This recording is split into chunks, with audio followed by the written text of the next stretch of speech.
Welcome back to another episode of the Watch Us Thrive podcast. This is your girlie Ann, and I'm super excited that we have another doctor on the show. We have Dr. Dionne Greaves. Dionne, welcome to the show. Thank you so much for having me, Leanne. Yes, absolutely. And I'm super excited that we are having this conversation because your episode is coming out in October. And we know October is Domestic Violence Awareness Month. You guys have been around here for a while. You know my story. I'm a survivor. I'm an advocate. And anytime I'm able to come across people who are willing to share their own survivor story, especially in the month of October, I really hold that near and dear to my heart. I mean, we're survivor sisters, right? We've gone through similar situations and being in really toxic and abusive relationships. And I just appreciate when I come across people like you who have been able to turn your pain into your power and who are willing to share your story. So first and foremost, I just want to say thank you for agreeing to have this conversation with me. Thank you so much. It's great to be here. Yes, absolutely. So let's do a little intro for people who are meeting you for the first time, and then we'll get into your story. Talk a little bit about who you are and what you do. So I am Dr. Dionne Greaves, known as the Mompreneur CEO. I'm a business lifestyle strategist, global empowerment speaker, luxury retreat curator. I'm a wife, a mom. I'm a co-pastor in my husband's ministry, amazing friend, sister, and confidant. And I hail from the beautiful, breathtaking island of Barbados, just in case you're wondering about the accent you're hearing. And I've been in the online space with my business for about 4 years now. And I've had the opportunity to coach so many amazing women, mostly high achieving women, from medical doctors to educators, entrepreneurs, accountants, you name it. I've been working with them to help them create alignment in their business by having businesses that are actually in alignment with their vision, values, faith, and lifestyle. So that's just a little bit about what I do and how I serve. I love that. You're doing God's work out here. And I really just appreciate to see who you've become despite what you've gone through. So again, trigger warning, I want to put that out now for anyone who's listening. We are going to be talking about domestic violence.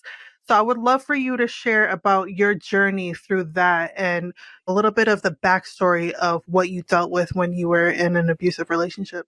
So it was 17 years ago, and it doesn't feel like yesterday, thank God. But the journey has been a long journey. And honestly, this is the first time in 17 years outside of the book project that I recently completed that I'm actually sharing this story in its entirety.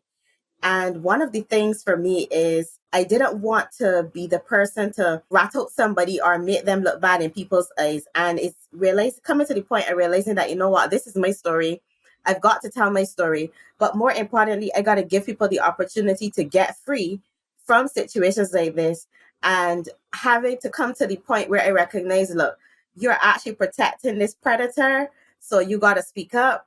That was the motivation for me. So my story started, I was pretty young, in my 20s at the time. I wouldn't say I was a new Christian, but I was a little fresh in my faith because I would have given my life to Jesus at 15. But at 15, you still running around and doing your own thing.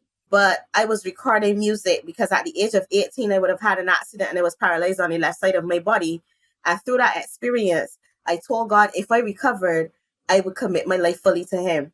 And so when I met this predator, I was pretty much in that stage of having recovered, getting into that relationship with God, feeling safe in my relationship with God. So my perspective was a little bit skewed as to what things should have been. So I was in the studio recording because during the time of recovery from my accident, I would have discovered that I had the gift for writing music. So during that recovery period, I would have written over 100 songs. So I decided I wanted to actually go to a studio and record because I am also gifted in the area of music. I used to play the keyboard. I taught myself to play the keyboard. And so I sat down, composed all of these songs and decided, hey, I'm going to find a studio to record. This is where my predator found me. So I was going to this space that was safe for me, hanging out there, recording music for myself, doing backup vocals for other people, writing songs for other people, just getting roped into this new gift that I had discovered. And he came along. And it was a Sunday evening and he saw me there. And from the time he got into the room, the atmosphere changed. Literally, he came in and he was like, who is she? And everybody was trying to let him know, just hold on, because I was actually recording the song. But he was pressing every person in the room to find out who this girl was. One, I was the only female there. Two, I was kind of young and hot and pretty. So he was all caught up with who this person was. So I had a break and I went and I sat out front, and he literally came and sat next to me And the first red flag for me, which is something that I've shared recently as well, it was something so obvious, but because I didn't recognize that's what it was, I just looked over it. But he came and he sat right in my space. So for me, that was like, looking back, it's like, no, you should not come and sit in my immediate space because I don't know you like that. So, and it was a two-seater. So he came and he sat right in my space. And I felt uncomfortable to the point where it started to shift. And the more it shifted, the more he was coming into my space. So I just want to share that part because ladies, sometimes we see things happening and we overlook the small things, but we got to pay attention. So he was very intentional about getting into my space, and not only getting into my space, but taking a position in my space. So he was not a respecter of even my sitting space, right? So I just wanted to share that. Do you want me to continue? Because I just don't want to be rambling too much. No, please. This is your story. You go Okay. for it. So, we're sitting there and he is like, so tell me a bit about you. And he's asking all of these probing questions. And the more questions he's asking, the more uncomfortable I'm becoming, because it's like, why are you so interested in knowing all of this? The night when the guys were taking me home from the studio, he made it his business to ask them for a ride because he wanted to see where I was living. Red flag number 2. And this is the first day that you meeting this man? The very first day. Oh my In a goodness. matter of hours. Mm-hmm. Then he got my number. I don't even know how he got my number, but he got my number and then he was calling me all the time. And I'm like, what is this person? So it came to the point where in a matter of 7 days, this man was like in my space, making my life miserable. And he was like, he really likes me. He wants to be with me. God told him that I should be his wife. And, the usual stuff that people like to roll out. And again, being a little fragile in my faith at that time, having been through so many other experiences related to trauma. I would have been raped 4 times. I was held at gunpoint already. And so he met me at a point where a lot of stuff had already happened. And so I felt like, this is your first time giving somebody who's a Christian a chance. Why not? But he was not my type. Looking at him, he was not my type by any stretch of the imagination. There was no physical attraction at all. And yes, I know somebody might be thinking, hey, physical attraction is not all, but yeah, there was nothing about him that I was interested in. It's important. I don't want to hear that. Correct. Okay. I need to like what I'm looking at. Especially if you plan on looking at it forever, right? Okay, exactly. So, he was dark, he was big, and he was just not my type. And this man kept pushing his way into my life until I gave in. And in a matter of, let's say, 2 weeks of meeting him, we were in a relationship. And I was like, God, I don't really want to be with this person, but what could it hurt? I mean, I've been with non-Christian people and I got hurt. So here's a Christian man, let me give him a chance. Mistake number 1. Should have never given him that chance. He was all nice and charming in the beginning, really sweet. I would call it love bombing now that I understand what it was. Telling me everything that I needed to hear, giving me a listening ear, very engrossed in my life story. And up to this point, I hadn't learned anything about him as yet. But he was all into my life story. And it was also during a difficult time in my relationship with my mom and stuff. So it was like all of this stuff I'm going through, and he seems to be there. So it was like the logical person to lean into, even though not ideal by my standards. And eventually, in a matter of like 3 weeks of meeting him, I was recording at his studio instead of the other guy's studio that I had met first, because he was a music producer as well. And so I'm at his studio recording. One day, things went south. And it all went south because I was recording from morning and we're now into the afternoon. So this was like 8 hours of recording music consistently, no breaks, not having much to eat or drink in between. And I'm saying to him, okay, I'm tired. And we're singing the same song that he wrote. And I'm like, I need to take a break. And he was like, do it again, just one more time. And the last one more time was the straw that brought the camel's back, because I said, no, I don't want to do it again. I need to take a break. And he literally locked me inside the recording booth so I could not get out. And I'm claustrophobic. So being inside the booth alone was a big thing for me. But to be locked in and not be able to get out, I started to panic. So I started to beat down the door. I started to scream, and he dragged open the door and one swoop dragged me out. I was like, you're going to let the neighbors call the police? And I was like, let me go. And when I went to pull from him, he gave me a slap in my face and threw me against the wall. And I was shocked because this was the first time that a man had ever hit me. And it was a shock for me because it was almost like an out of body experience, because I was the person who used to fight for my girlfriends all of the time. If they were in situations with guys who beating them up, I would fight for them. And here is this man hit me. I could not even find reality. And I know we like to say, if that was me, if it was you, you have no clue what you're going to do. You have no clue how you're going to respond. I was so dumbfounded that I allowed this man to hit me. And when I was shocked, I heard him laughing, this hysterical, sinister laugh. And he gave me another slap on the other side of my face. And I went flying across the room. Because again, this man was bigger than I am. And I made a dash for the door and he grabbed me. And I was just so shocked. And I sat there crying, and I was crying, and this man was laughing hysterically. So I'm convinced that he was a psychopath. I am crying and he is laughing hysterically. And then he looks at me, he says, this is your fault. If you had not done this, this would not have happened. And all I could do was sit there shell shocked. And then he said, nobody don't want you. You're used goods. Nobody doesn't want you. Your mother don't even want you. Your family don't even want you. You can't even have children. So all this stuff that I shared with him in confidence, he used it as ammunition against me and started to punch me one by one, because I've always been a strong woman up until this experience with him. And so he used all of that to disarm me. And it continued for quite a while, like almost 9 to 12 months. This continued consistently, where I was literally living in a prison, not being able to get away from him. It was to the point that this man began to stalk me. This man was physically outside of places that I would be at. And I had to cut ties with a lot of people for my own safety, because nobody believed that he was hitting me.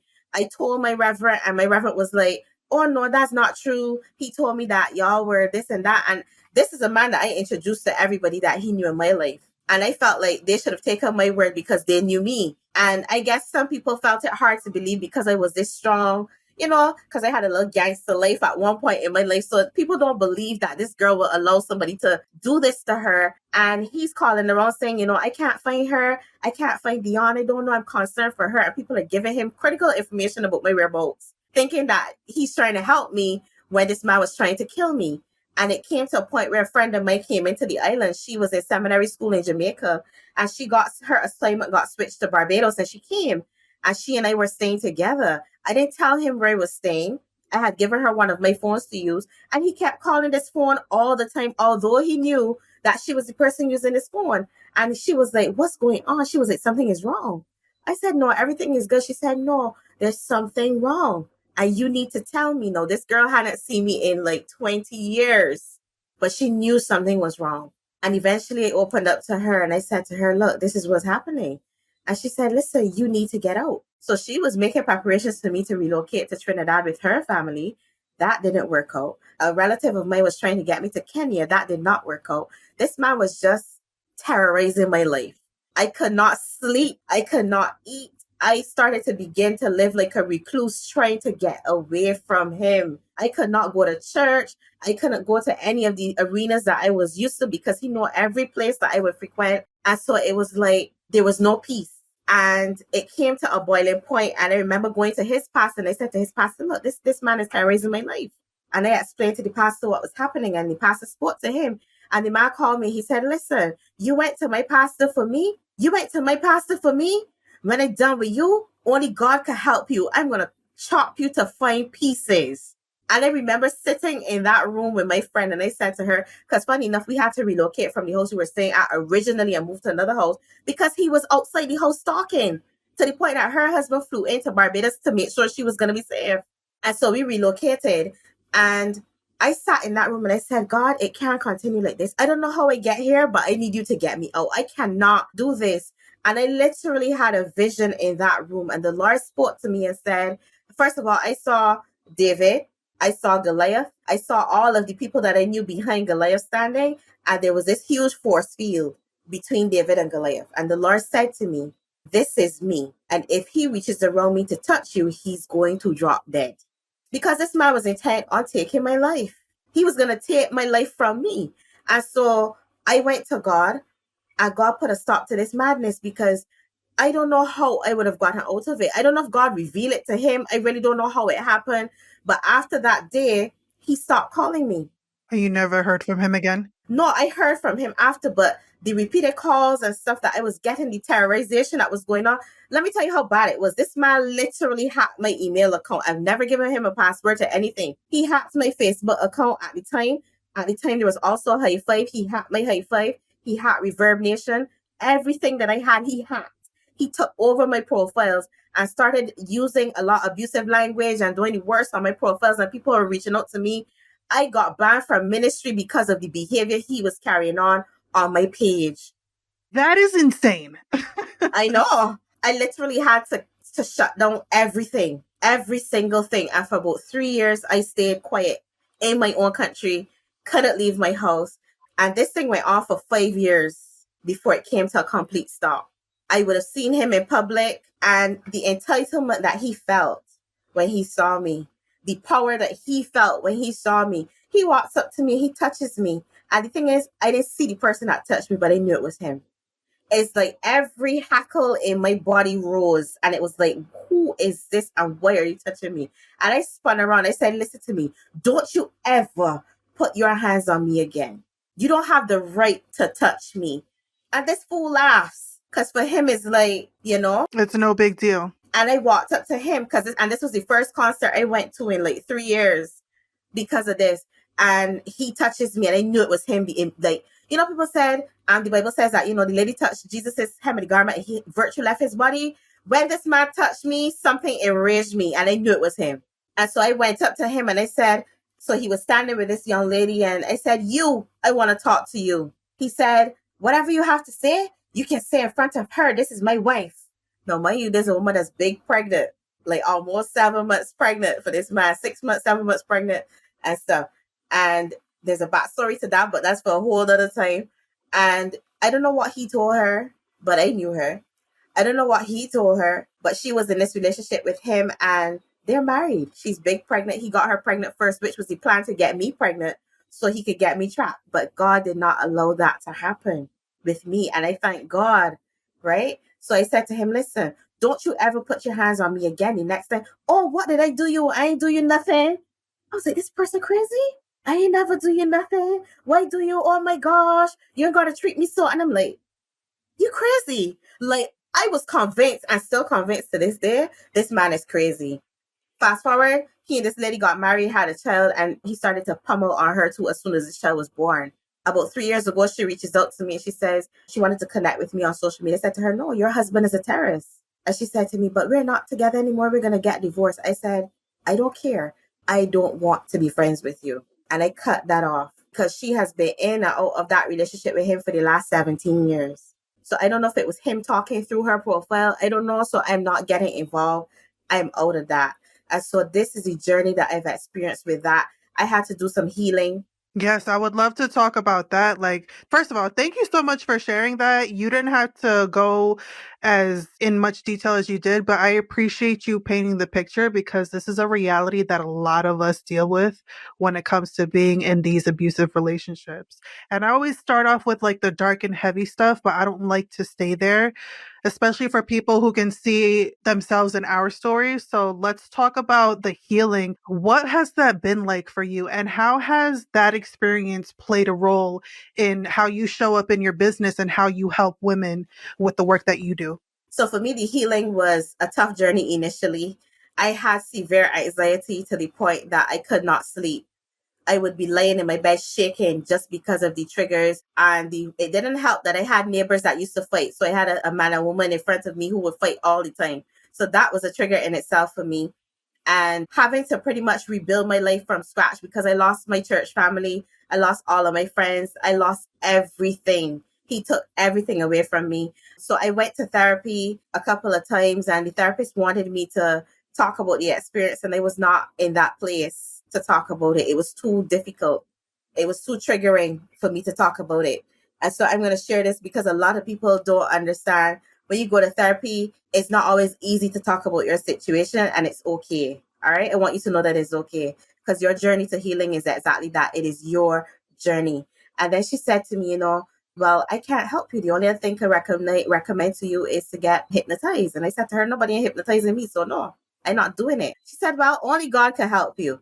Well, that was like deja vu, because I remember when he said to me, the only body that can help me, only God can help me. So I was like, all right, let me bank on God. So I went home, I sat in my room and I said, God, they said only you could help me. So I'm here and I need you to help me because I cannot continue like this. Anxiety was just too much. There are things that I would not have been afraid of that the anxiety created real fears about. And so in every area of my life. And so I said, God, I cannot live like this. I need you to come through for me. And God came into my room that night, sat on my bed with me, and we had our time. And when he left, that was it. When he left, I was able to think about the situation and not feel anxiety. When he left, I was able to talk about this situation for the first time without feeling any way about it. I was able to tell my story. So then I started to talk about it in bits and pieces, little segments here and there I would share. But God is the person that brought me through this completely. I'm being very honest with you because it was too difficult for me to touch externally. So I had to allow God to go and do this work for me. So if you are in a place where you know you need that type of healing and you are not in a position you identify like me, it's too difficult for you to recount, it's too difficult for you to touch, tap into God. He's gonna help you get to exactly where you need. And so then I came into a place where I had to rediscover who I was. So I went on a journey of self-discovery, understanding who Christ said that I was, to debunk all of the lies that this man used against me. And I had to reaffirm myself in order to get to that point. And it took a couple of years. I'm not going to lie. It didn't happen in just like that. It took a couple of years to get confident in the woman that I would have become, down to the point of loving different parts of myself. I had to stand in the mirror because there were so many years that, even up until when I was married in 2013, there were so many years that I had not looked at myself in the mirror. So I had to come to the point of looking at myself again and literally saying to myself, you're beautiful. I love you. I love my eyes. I love my ears. And I had to start loving each part of my body consistently until I felt confident in who I was again. And along the way, there were people who would say things like, oh, you're fat, or some kind of silly comments, or like when I wasn't able to have children, oh, you and your husband married for so long, you should have children. I didn't understand how all of these things would have been impacting me because I was trying to rebuild who I am. So I had to push past a lot of this stuff by using the word of God, relying on the Holy Spirit, and also being very aware of who God says that I was. So it takes self-discovery. It takes understanding your identity. And once you become self-empowered, let me tell you something.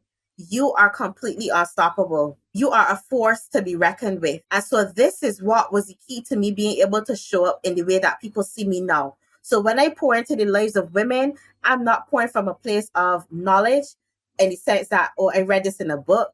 I am pouring from a place of experience. I've walked the walk. I've been on this journey. I understand exactly where you're at. And the funny thing about it is a lot of the women that I've had the privilege to serve are actually women who have gone through different chapters of my story.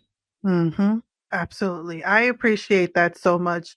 It's just so inspiring to see someone who's gone through some of the darkest moments of your life, but look at you now, right? And that's why I love highlighting people like you, especially survivors of domestic violence, because when you're in it, I know when I think back to my relationship, I felt like there was no way out, but there absolutely is. And like you said, everyone's journey is a little bit different. Our stories are a little bit different, but there are definitely similarities in our shared experiences. And I really just want people to know, especially if you're going through it right now. I know it feels like there is no way out, like you cannot get out, but you absolutely can. And this is a testament right here, listening to Dr. Greaves talking about what she went through. There is a beautiful life that you can live despite going through the dark moments that you went through. Now, I do want to talk a little bit about the red flags that we talked about a little bit in the beginning. If you could share just a few more red flags or warning signs that you would share with someone who may be listening and they think they might be in an abusive relationship, but they're not really sure, what would be some telltale signs that you would share about red flags? So one for me was the probing questions. They want too much information too soon. There's nothing wrong with being vulnerable in a relationship, but it was too soon. If somebody meets you and they want to know everything about you and you find that you're talking more about yourself than they are talking about them, you got to pause. Pause for a cause reel, and don't come again. This is a clear sign. They do not accept accountability for anything. I mean, anything. Every and anything is your fault. It is because of your action that they did this. If you hear that, if you sense that, if it feels like that, that is another red flag that you need to look for. Another one that you need to pay attention to is isolation. They love to isolate you. They cut you off slowly but surely from everything and everyone that you know without you even recognizing it. And if you're somebody who's already vulnerable, they're going to play into those vulnerabilities to get you exactly where they want you to be. They're going to cut you off from everything. They want to be so involved in your world. And that is a clear indication. Love bombing. I love yous. You're beautiful. They turn on this extra charm You're my consistently till you soulmate. get sick of it. Yes. God told me to marry you. Listen, gotta run, and don't look back. I telling you, don't look back. So those are some of the ones that for sure were clear indications for me. Yes. For sure. Yeah. And, I'll just And piggyback off of that. No, go ahead. Go ahead. before I forget, this other one, your instinct. Let me tell you something. You may not think you have it. The Holy Spirit speaks to all of us. If you feel anything out of the ordinary, if it feels like it's off, it is off. It is not your imagination. It is not your own thoughts. It is not your own feelings. If you feel anything out of the ordinary, there's something off. There's something amiss, and you got to get out of this place. All right. Absolutely. No, I was going to say that too. That female intuition, especially as women, we have that. We have that inner knowing. We know when something doesn't feel right, but a lot of the times we ignore it because, oh, maybe I'm just overreacting, or maybe he just had a bad day, or let me just love him a little bit more. Let me try and fix him. Let me try to Mm-hmm. change him. You can't. Okay. You cannot change that man. You're not a social worker. You're not a therapist. You're not any of these things. It's not your responsibility to try to fix someone. The only person that can fix themselves is them. That's it. And you ain't God. Period. Exactly. And one of the things that I think about when it comes to red flags was the anger, the being very quick to get angry and not having any sort of, autonomy over your emotions. Like you just go from 0 to 100, you get mad at like the smallest things. That is a huge red flag. I think that's one of the scariest ones because that is the type that will absolutely escalate to physical abuse. That's Yes. something that I experienced in my last relationship. He would just get mad at the littlest things. And it was just like, your reaction is not warranted for the situation. So that's a huge red flag that people need to look That out is for as one. well. That's one for real. And also the false accusations. They start hurling accusations at you that you don't even understand, and it's like, but it's not even making sense. So you have to pay attention. But some of those subtle ones that you will overlook, those are the ones that you need to pay attention to first because they're not always that obvious. Absolutely. Yep. They come and they take over your space. They insert themselves in every fiber of your being. There's no getting away from them, and they make you a lot of empty promises as well. So, yes, I'm going to marry you. Yes, I'm going to do this. Yes, and they just keep you there, telling you every single thing that you need to hear, which is why it's important for you to know who you are and understand your identity and be affirmed in that so that when people come, they're adding to what you already know, but you're not hearing it for the first time. If they're telling you things that you're hearing for the first time, it's going to woo you. It's going to cause you to lack judgment. It's going to cloud your ability to see things for what they really are. And so this is why it's important to spend some time with yourself, especially if you've been in relationships before where you were heartbroken, especially if you've been through any type of trauma, whether it's molestation, whether you've been raped, whether you've been physically hurt as a child, whatever it is, you have to spend some time doing that work because it's a cycle that will attract and repeat itself in many different ways. I am telling you 100%. I could have been the poster child for abuse. I could have been the poster child for rape. I could have been the poster child for so many things, but you got to spend some time doing that work.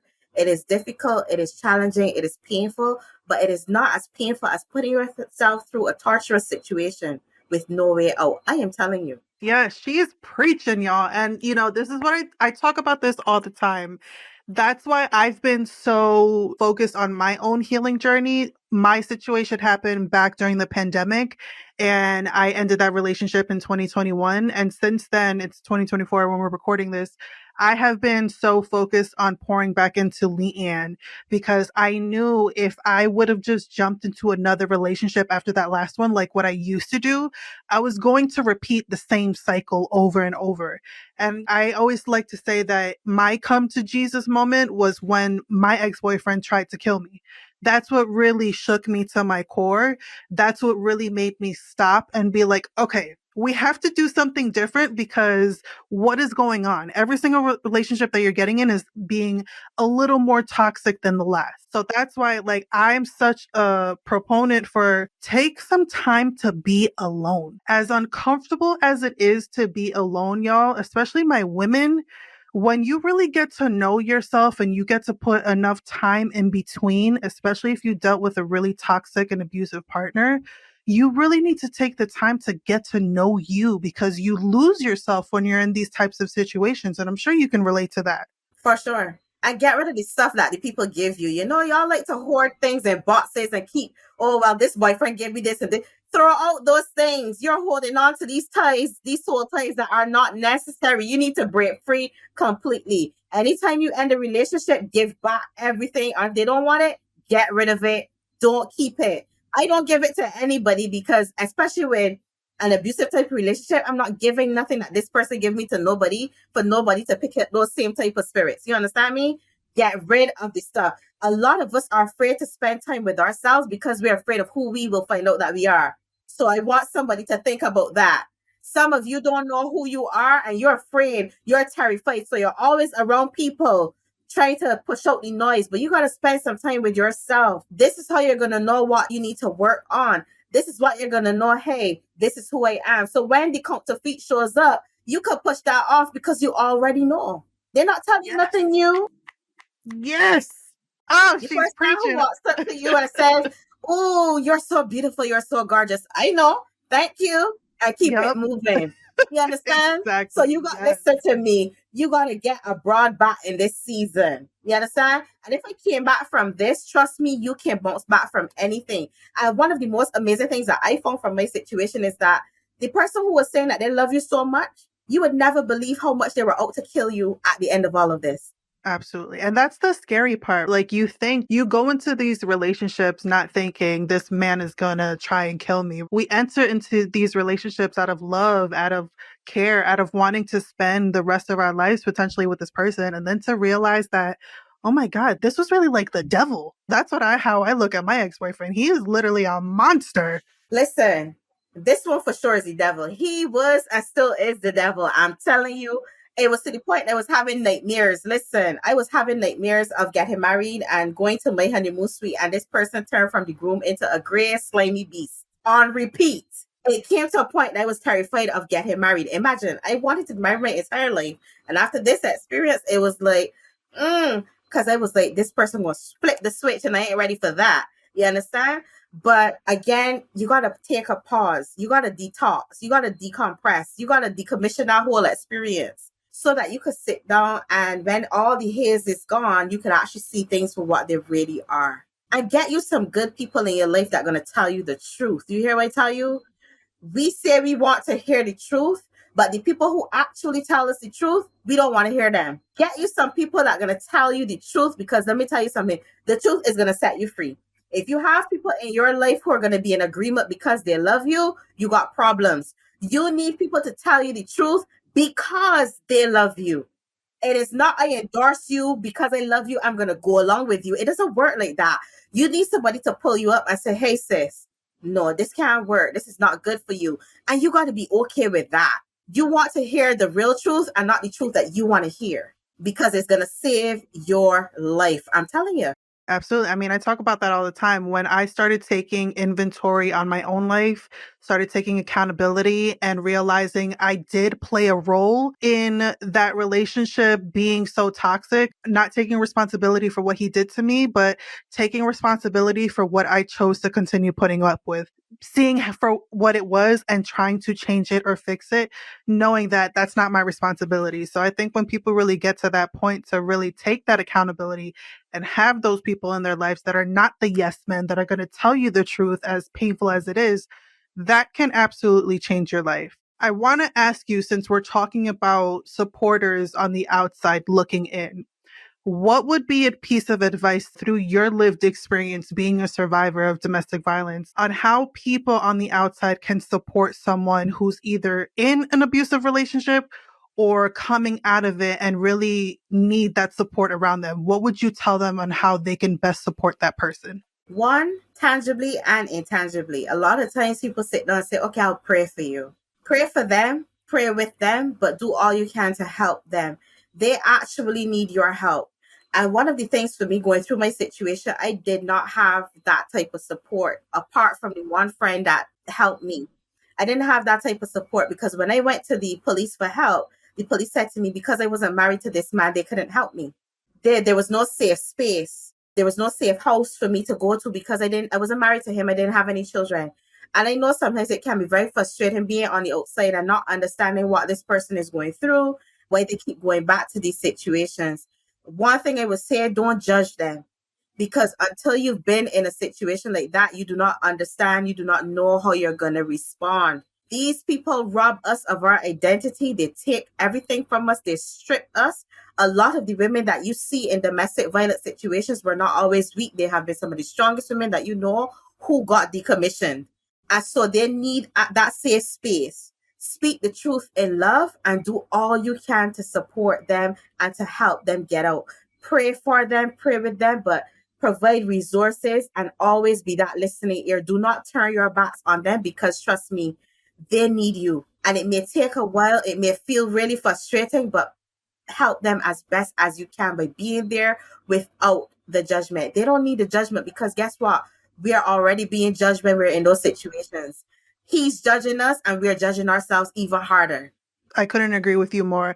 I think having just at least one person that you can trust. I mean, when I think about my experience, I told my best friend that night that everything happened. It was because of her that I called 911 and that he ended up going to prison and serving time for what happened to me.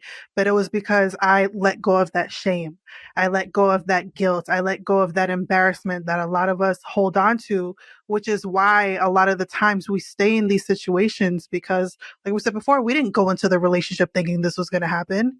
It's totally unexpected and it's truly a shock. And sometimes the shock lasts well beyond the first blow. And so we got to be patient with them, because, again, a lot of these women are strong women. And it's hard for a strong woman to get broken, because when she's broken, she's most vulnerable and she needs to have a safe space. And I say that and I hope that somebody catches that, but provide a judgment-free, safe space for her and just allow her to be who she is in that moment until she can walk away, because she's going to get the strength to walk away. The challenge is why someone missed it is because they don't feel like they can turn to anybody. They feel they're going to get the fingers pointing and the judgment, and they don't need that. They're already doing it to themselves. If you understood the narratives that we tell ourselves when we're in these situations, trust me, you would not say half of the things that you say to us. Absolutely. Now, I want to ask, this is going to be my last question before you plug in how people can work with you. For the woman who is listening right now, who is in the beginning stages of their healing journey, maybe they just found the strength to walk away. Maybe they're contemplating making the decision to finally walk away. What are some pieces of advice that you would share with her? One, tell your story. You may not feel like you're strong enough to tell your story the day that you walk away, the week that you walk away, the month that you walk away, or the year that you walk away. But be prepared to tell your story. One of the things that I would tell you to do is to get a journal and start to journal your experience. Take some time in journaling your experience. Sit with your feelings, honor your feelings, acknowledge everything that you have felt. And it's going to bring you to a place where you can release these things as time goes on. A lot of times we don't acknowledge our feelings, we dishonor our feelings by ignoring them. and we try to shove it under the carpet while we heal. But I want to challenge you to sit down and take some time to process this experience in the best way possible. You're going to go through a multitude of emotions. You're going to be angry. You're going to be upset. You're going to be happy. You're going to be sad. You're going to feel every gamut of emotion that you could possibly experience. You're going to feel completely bold and empowered when you do walk away. But there are other days where you're going to feel like you were so stupid for being in this situation in the first place. But give yourself grace to honor those feelings. Each one of those feelings matter and your voice matters. So start to write your story. Even if you don't put it in a book for somebody else to read, writing is going to help you. It's going to help you heal. It's going to bring therapy. It's going to bring clarity for you. And it's going to put so many different things into perspective, right? It's going to help your healing journey. Find a counselor, a therapist, a mentor, a coach, some type of external support that is not a relative, that is not a close friend, somebody who you can definitely talk to without that judgment and tap into them. Most importantly, work on your relationship with God. Sit with Him. Let Him heal the innermost parts of you that feel most broken. Allow Him the room to help you to heal and be willing to let go and to forgive. And the first person that you need to forgive is yourself. Because the reason why I was stuck for so long is because I forgive myself last. And so it took me 17 years to get my healing completed because I forgave myself last. But you have to forgive yourself first.